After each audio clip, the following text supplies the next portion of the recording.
હંમેશા કીધું છે કોંગ્રેસ સાચા મુદ્દા ઉપર લડતી હોય છે। આ જે ગેમ ઝોન બની રહ્યું છે ખરેખર ગેરકાયદેસર જ કહી શકાય। કોઈ દિવસ કોઈ જોયું છે કે બ્રિજ નીચે ગેમ ઝોન બન્યા હોય, તમારી પાસે આટલી બધી ખુલ્લી જગ્યાઓ છે, કેમ એનો ઉપયોગ નથી કરતા? પણ આ એવું લાગી રહ્યું છે કે રાજકોટ મ્યુનિસિપલ કોર્પોરેશન અને ખાસ સ્ટેન્ડિંગ કમિટીના ચેરમેન એમને વધારે ઇન્ટરેસ્ટ હોય છે રાજકોટનો વિકાસ કરવામાં।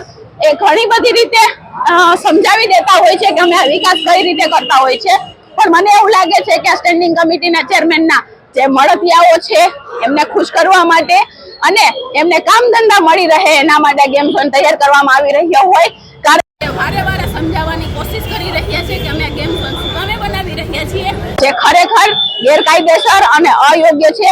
કારણ કે પુલ ગમે ત્યારે ધરાશયી થઈ શકે એની જો સ્ટેન્ડિંગ કમિટીના ચેરમેન લેખિતમાં જવાબદારી લે તો કરવું જોઈએ। હું એમ કહું છું આ ગેમ ઝોનમાં તમે તાળા માર્યા છે અને જરા પણ સેફ નથી, જરા પણ ક્યાંય લાયબિલિટી નથી સેફટીની, ત્યાં તમે ગેમ ઝોનને પરમિશન આપો છો।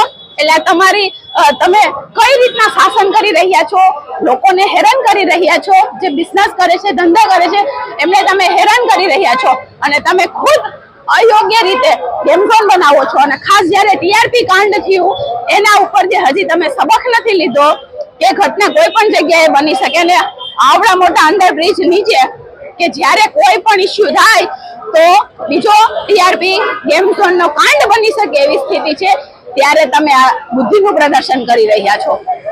2 દિવસ પહેલા કોંગ્રેસ પક્ષે એક મ્યુનિસિપલ કમિશનરને આવેદન પત્ર આપવામાં આવ્યું હતું કે કેકેવી બ્રિજની નીચે જે ગેમ ઝોન છે એ રદ કરો, પણ આજ સુધી કોઈ અમને જવાબ ન મળતા તો આજે કોંગ્રેસ પક્ષે લોકોના જાહેરમાં સૂચનો માંગવામાં આવે છે કે આ બ્રિજ થવો જોઈએ કે ગેમ ઝોન થવો જોઈએ કે ન થવો જોઈએ એ બારામાં, પણ આજ સુધી કોઈ કરવામાં આવ્યું નથી। એટલે આ ગેમ ઝોન રદ થવો જોઈએ। લોકોના સેફટી માટે અમે આ પ્રયત્ન કરી રહ્યા છે। વિકાસના કામમાં કોઈ દી હર હંમેશ કોંગ્રેસે સંપૂર્ણ ટેકો આપ્યો છે। તમે બીજી જગ્યાએ કોઈ ગેમ ઝોન કરો એવી એ આવકારદાયક છે।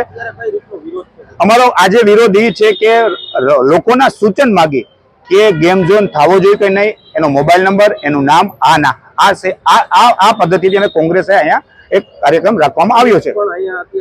એટલે પોલીસ ભાજપના કહેવાથી ભાજપના ખેસ પહેરી લીધા છે એટલે પોલીસ અમને ધરપકડ કરવા આવી છે। અમે તો પ્રજાના પ્રશ્ન માટે લડત આપી છે, કોઈ બીજો કોઈ વિરોધ નથી। આ છે એ સેફટીનો પ્રશ્ન છે। જે પણ ગેમ ઝોનમાં આવશે એના સેફટીના પ્રશ્ને કોંગ્રેસ પક્ષ વિરોધનું પ્રદર્શન કરે છે।